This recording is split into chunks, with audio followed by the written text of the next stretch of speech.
Tanya oleh teman-teman media atau wartawan, seperti yang sudah pernah disampaikan, bahwa semua pasangan calon harus menyampaikan tim kampanyenya, dan juga sudah kami sampaikan kepada KPU sejak malam pertama sebelum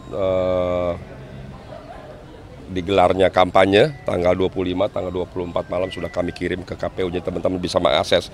Tim kampanye kami terdiri dari Dewan Pembina, Dewan Penasehat, Dewan Pakar, Dewan Pengarah, dan tim pemenangan kampanye provinsi dan kabupaten kota ya. Ketua Dewan Pembina dari tim pemenangan kampanye Ridho atau pasangan Ridho adalah Profesor Dr. Insinyur Supmi Dasko Ahmad, SHMH, dibantu oleh beberapa nama, diantaranya ada Pak Agung Laksono, ada Pak Hidayat Nur Wahid, ada Pak Nahrawi Ramli, ada Iwan Bule, ada Pak Tantowi, ada Dedi Yusuf, ada Pak Hari Amza, ada Diana Dewi, Ketua Kadin, ada Muar Sirait, dan lain-lain, masih banyak lagi ya. Dewan Penasehat dipimpin oleh Pak Adang Rajatun, ada Bu Himatullah, ada Dep Laksono, ada Pak Mardani, ada Erwin Aksa, ada Seril, ada Dedi Miing, dan lain-lain. Kemudian juga Dewan Pakar dipimpin oleh Pak Dr. Kurtubi, ada Pak Habibur Rahmat, ada Handi Rizka, ada Pak Irwan Prayitno, dan lain-lain. Dewan Pengarah dipimpin Pak Ahmad Jaki Iskandar dari Golkar, dan semua ketua-ketua DPD DPW se-Jakarta dan tokoh-tokoh lainnya. Ada beberapa artis yang terlibat, ada Ahmad Dhani, ada Desi Ratnasari, ada Pasha Ungu, ada Jaja Miharja, ada Farel dari Bramasta, ada Ian Kasela, ada Said Bajuri, Denny Darko, ada Ferry Ardiansah, ada Opi Kumis, ada Narji, dan lain-lain. Dari influencer juga ada Hasan Abdillah, dari disabilitas ada Anggi, dari legenda Persija juga ada Hamka Hamzah, dan beberapa lainnya yang terlibat. Jadi insya Allah didominasi oleh anak-anak muda, generasi muda. Jumlahnya tim ini ada 493 orang, dan dipimpin oleh saya, kebetulan dipercaya oleh Pak Prabowo, Pak Dasko, dari Paslon, Pak Ridwan Kamil, Pak Susono, dan semua pimpinan koalisi. Saya dibantu oleh Bung Basri Baco, juga Abdul Aziz sebagai Ketua Harian, Basri sebagai Sekretaris, bendahara dari Mas Dimas, dan lain-lain. Jadi semua kami generasi muda yang terlibat aktif umumnya untuk pemenangan pasangan Ridho, dan kami sesuai dengan pesan lebih banyak mengakomodir generasi muda, dan semua siapa saja yang ingin terlibat aktif menjadi tribunal, kami sangat terbuka. Sesuai dengan komitmen daripada pasangan calon, kami sangat akomodatif. Kami libatkan semua dari tingkat provinsi, tingkat kabupaten kota, bahkan tingkat RT kami akan libatkan untuk bersama-sama. Konsep kami selalu melibatkan semua elemen masyarakat di wilayah Jakarta, semua komunitas, semua aliansi, profesi, ormas, OKP, mahasiswa, pemuda, dan siapa saja termasuk ibu-ibu. Cukup ya? Pak Riza, ini kan sampai 400 jumlahnya, apakah tidak khawatir terjadi tumpang tindih penugasan di lapangan, Mas? Enggak, justru kami membagi sedetail mungkin, serinci mungkin supaya lebih terjangkau, supaya lebih tersentuh semuanya. Karena berbeda dari pilkada sebelumnya itu ada waktu masa kampanye kurang lebih 6 bulan. Sekarang masa kampanye kita kurang dari 2 bulan, ya, 25 September ya, sampai tanggal 23 November. Jadi waktunya sangat singkat, ini berbeda. Untuk itu kami mengajak semua elemen masyarakat, juga banyak sekali relawan yang sudah terdaftar, ada 222 yang terdaftar, dan besok Selasa akan bergabung lagi 153 relawan. Insya Allah nanti kami perkirakan akan lebih dari 600 relawan yang akan bergabung dalam waktu yang singkat ini. Untuk itu kami libatkan semua siapa saja yang ingin membantu agar Jakarta Baru, Jakarta Maju bisa membawa perubahan yang lebih baik. Pak Riza, izin penegasan, berarti nama tim suksesnya tim pemenangan Ridho TPR begitu ya Pak? Apa gimana Pak? Ya, pokoknya timnya adalah tim pemenangan Ridho ya. Pak Riza, kita tahu kalau suara Anies Baswedan ini kan tinggi Pak. Kalau dari tim pemenangan Ridho ini ada niatan menggandeng orang-orang yang dulu banyak sekali ya pendukung daya hard daripada Mas Anies yang bergabung ya.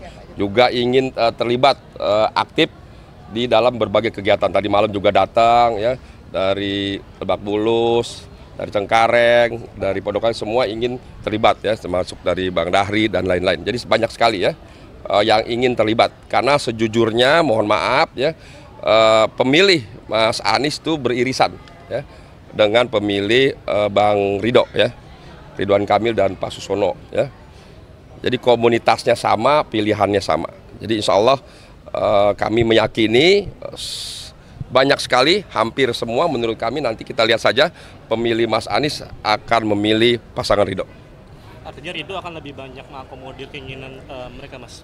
Salah satunya kan meneruskan program-program Pak Anies yang sempat. Jadi seperti yang disampaikan oleh Bang Ridwan, bahwa dalam membangun Jakarta, Bang Ridwan dan Mas Susono akan melanjutkan, meneruskan semua program-program gubernur sebelumnya, pemimpin sebelumnya. Umpamanya Bang Yos yang membangun Transjakarta akan diperluas, diperbanyak koridornya, diperpanjang koridornya ya. Kemudian juga Bang Poke ya, dengan berbagai program seni budayanya, infrastrukturnya. Kemudian Pak Jokowi juga demikian, bahkan Ahok juga nanti kita akan akomodir dengan clue-nya. Kemudian juga Mas Anies dengan program transportasi terintegrasi, DP 0% dan lain sebagainya. Kartu pintar, kartu sehat, kartu lansia, semua bentuk kartu-kartu yang di-launching oleh Pak Jokowi kami akan lanjutkan. Yang juga sudah diperluas, diperbanyak oleh Mas Anies juga kami akan perluas lagi, kami akan perbanyak, nilainya akan kami tinggikan, jangkauannya akan kami perluas. Jadi insya Allah semua program-program sebelumnya yang baik akan kami lanjutkan, termasuk program-program Mas Anies. Yang baru, yang belum akan kami tuntaskan, yang baru akan kami buat. Akan ada pertemuan sama Mas Anies langsung? Semua kami berkepentingan untuk bertemu dengan semua warga Jakarta, bahkan warga non-Jakarta, apalagi dengan tokoh-tokoh, apalagi dengan mantan-mantan gubernur yang sudah mengerti, memahami, dan punya program-program yang baik. Cukup ya? Kampanye kami serius menggarap segmen pemula, hasil surveinya juga kan segmen pemula tinggi sekali ya di pasangan Ridho. Kita agak kurang di di segmen senior. Tentu kekurangan akan kita perbaiki, tapi yang kita sudah kuat juga akan terus disempurnakan. Contohnya hari ini para pelajar SMA, SMK termasuk gurunya tadi datang untuk berdialog. Kunci dialog ini penting karena pulang dari sini mereka akan menginformasikan hasil dialognya. Pertanyaan-pertanyaannya sangat kritis ya, tentang beban di sekolah, tentang SDM masih rendah gimana solusinya, tentang mengaktifkan kreativitas, tentang lain-lain, tentu menjadi sebuah harapan karena tidak mungkin Jakartanya baru maju tanpa kekuatan dari SDM-nya. Dan ini menggenapi agenda saya sebelumnya juga menggarap Duta Muda Jakarta, sekarang anak-anak pelajar, termasuk tadi minta diskon, minta gratis nonton Persija, ya nanti kita evaluasi seberapa realistis. Yang kedua, Bang Ariza ada oleh-oleh, tim saya sudah lengkap, kalau kawan-kawan mau mengakses, nanti bisa bertanya langsung, karena tebel banget ya, karena memang koalisinya banyak, kita akomodatif, ya sudah kita hadirkan. Nanti dokumennya bisa diakses oleh media, tapi detail kalau pertanyaannya tentang nama-nama tim ses ada di Bang Ariza. Oke, ada pertanyaan untuk saya? Ini kan menurut data Polda Metro Jaya kan dalam 2 bulan terakhir aja ada 111 kasus tawuran yang melibatkan anak muda, Kang Emil. Kalau nanti Kang Emil terpilih, apakah ada program untuk mencegah anak-anak muda yang seperti saat ini menggelar tawuran kembali di Jakarta? Ya, tawuran jadi prioritas. Selain edukasi, kami ingin metodenya itu mereka dibikin sibuk. Cara dibikin sibuk adalah mereka akan jadi panitia Car Free Night, di mana Car Free Night ini panitianya adalah pemuda-pemuda antar kampung di wilayah itu.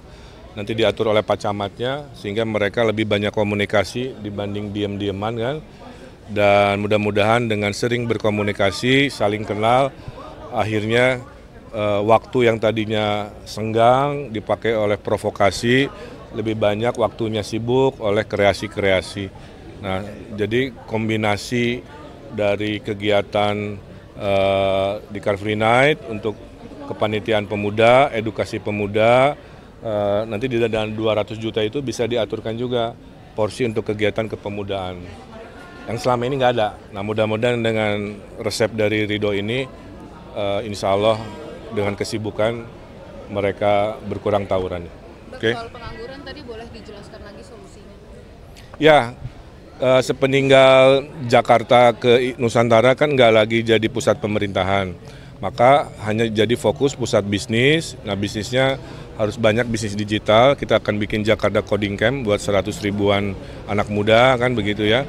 Kita akan menyuntikkan SMK dengan Bapak Asuh dari industri-industri itu pernah saya lakukan. Ada SMK Samsung di Jawa Barat dulu, SMK Microsoft, SMK Shopee. Jadi dengan perkenalan gubernur dengan industri itu, mereka mengasuh menyapih SMK-SMK hingga lulusannya kayak yang Shopee itu hampir direkrut, hampir setengahnya itu direkrut oleh industri itu. Jadi ini cara mengurangi pengangguran di SMK dan secara umum, plus ekonomi kreatif kita hadirkan dan pariwisata yang insya Allah kalau 3 kali lipat ekonominya berarti menyerap juga 3 kali lipat SDM yang akan kita hadirkan. Oke. Terakhir untuk kesehatan mental sendiri kan, tadi kan ditekankan bahwa memang kasus bullying juga marak terjadi akhir-akhir ini. Gimana kan kalau akan? Ya tadi saya sudah sampaikan ada pendidikan karakter. Ya, pendidikan karakter berbasis budaya Betawi itu di dalamnya menyuntikkan sopan, toleransi, welas asih kan begitu ya.